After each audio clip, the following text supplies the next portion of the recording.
All right, let us move to the West. We mentioned Arizona playing Long Beach State. We're pretty sure Tommy Lloyd and company can take care of business there.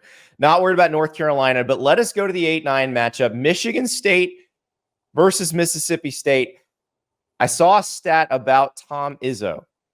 Tom Izzo has won 65% of the games where he is the lower seeded team. I've seen a few of those games in the NCAA tournament myself. It feels like they just rock up and out tough teams in those situations, and then they end up finding a more talented team down the road and lose. But this feels like and look, 8-9, it's not that big of a difference, but this feels like a Tom Izzo spot to get into the second round where maybe he has something for North Carolina. Yeah, like I said early on, this is the game that I looked at and I just had to debate. I could not figure out who I wanted to pick here. I ended up going Michigan State. But the question that kept popping in my mind as I went Michigan State over Mississippi State is, am I betting here on Tom Izzo? And like you said, 65% when he's a lower seeded team. He's Mr. March. He's known for these big runs. He's known for these tough teams that are going to come up and punch you in the mouth and just take over the game. Or am I betting on this Michigan State team, which has not really been any of those things for a majority of the season? And so trying to figure out, can they be that for at least one game?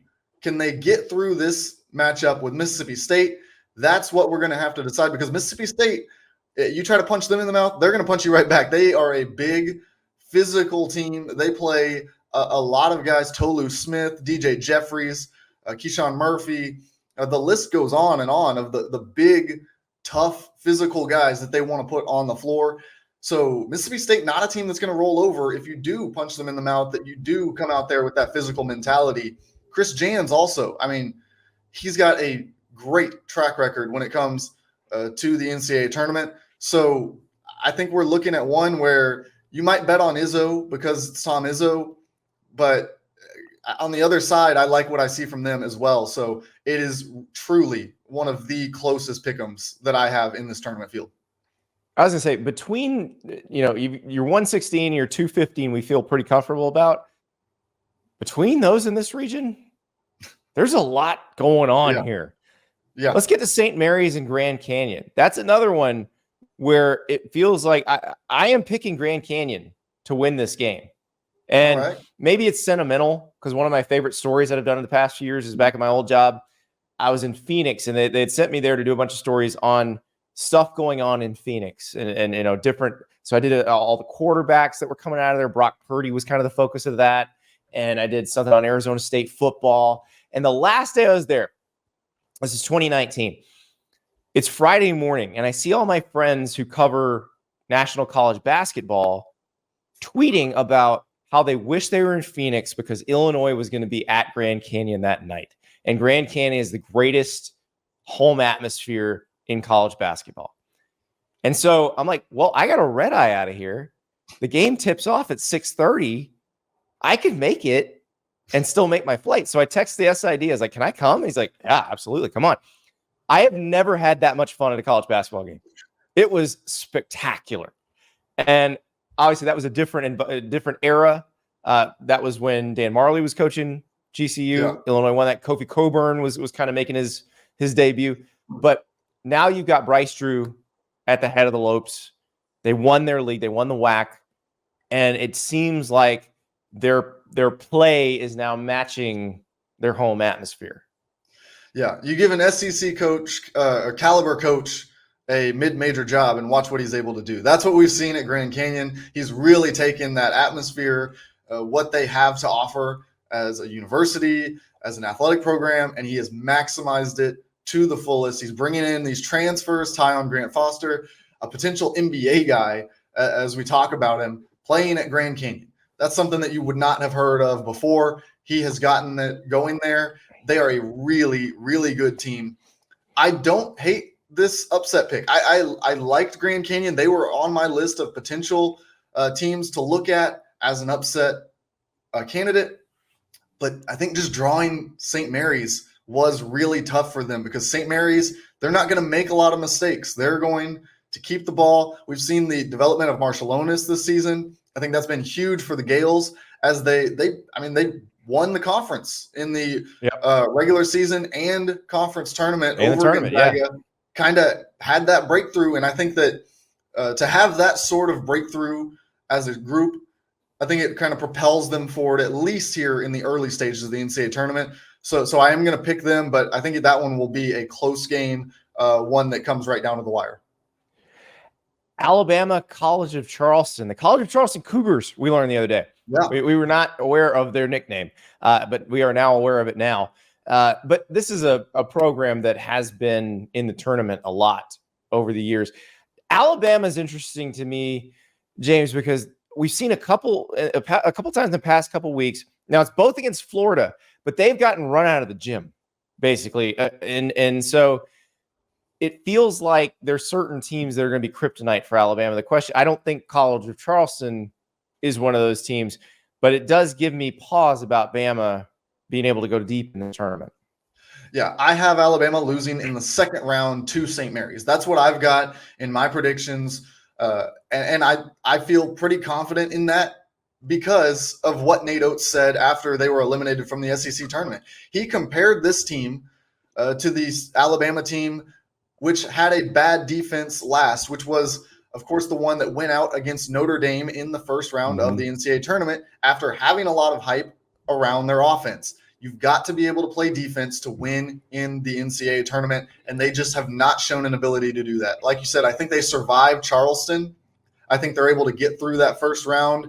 It might get ugly. It might not be the prettiest game, but I think that a team that has scored over 100 points multiple times throughout the season, a lot of times against these smaller schools, I think they will be able to just outscore Charleston, if nothing else. But if we don't see a turn on the defensive end of the floor in that game, I do think they are in serious danger of losing to either St. Mary's or Grand Canyon, whoever advances on that other side of the bracket. Well, and there's potentially North Carolina sitting there in the Sweet 16, so it may not matter. But yeah, and by the way, that game between Alabama and Charleston out in Spokane, Washington, the hometown of John Stockton and Ryan Sandberg, and of course the Gonzaga Bulldogs. So, and we've already talked about Auburn here. Auburn, UAB, and Alabama all headed to Spokane from Alabama. So, why don't they just charter a 747? Just put them all together. Everybody meet up in Birmingham, and we'll all fly together. That's the best way to do it. All right. Clemson, New Mexico is a really interesting one. So this is your 6-11, but you're going to see these in the tournament every once in a while, where the betting line and the seed don't match. And this is one of those. New Mexico is a 2.5-point favorite against the Tigers, even though the Tigers are the higher seed. Yeah, I think that's correct. I like this New Mexico team. I think they were severely underseeded. I thought that they might get a 9 seed just because they came in as a bubble team. But really by merit, I thought they were probably closer to the 8 line. They end up as an 11. The committee tells us that they were outside of the field. I don't agree with that, but it's really only going to hurt Clemson that was the decision, because this Clemson team deserves to be facing a mid-major like we've talked about with these other teams. I mean, BYU gets to play Duquesne. Sorry, Clemson, you have to play red-hot Mountain West champion, number 22 in the net. You got to play New Mexico. So I think this is a case where you find a Clemson team which has kind of dropped off in some of the analytics, and a New Mexico team that is soaring, a Clemson team that just hasn't really had their best stuff, their A game in recent weeks, versus a New Mexico team that can't lose. So I think that New Mexico is the pick here. It's the big upset that I am probably the most confident on in this field to happen in the first round here. And I also have New Mexico beating Clemson in this one. Just that one screamed from the get-go, something's off here.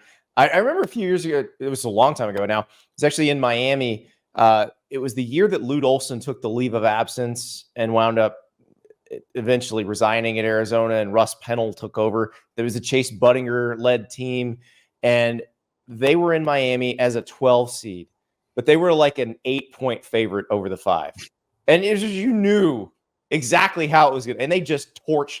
I'm blanking on who the 5 was, but they just torched him. Yeah. And so, Brad Brownell, bad for you, because I think Brad Brownell is going to get some heat if he can't get out of the first round here. So that is not your fault, but you better figure out a way to overcome it. Baylor and our Colgate Raiders. I don't worry too much about Scott Drew and company in this one. Don't worry about Arizona and Long Beach State. But let's go down through the bracket. You mentioned you've got St. Mary's beating Alabama. North Carolina, I feel like, has a nice path here. Yeah, I like North Carolina's path. This is the bracket that I looked at, and I was trying to figure out what is the path to the Final Four. And it seems like to me, this is going to be the bracket where we see some chaos, because it feels too easy. It feels like it's just North Carolina and Arizona. Go ahead and book it. We'll watch the matchup when it happens.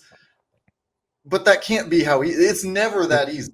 It's never just the 1 seed and the 2 seed and they cruise through to the final. It's not going to happen that way. So I don't know where the chaos is going to break. Maybe it's New Mexico with a run to the Elite Eight.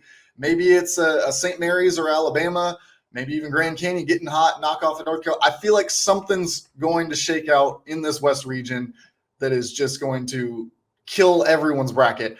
But if I could predict what it was going to be, I would probably be a lot better at brackets. Picking brackets this time. Well, you would live in Vegas, and have your own private island for vacations. Like if you could pick this. Thank you so much for watching. Just a reminder, subscribe to this channel right here so you never miss an episode of Andy Staples on 3. And oh, by the way, watch all the other great videos on the On3 Sports YouTube channel.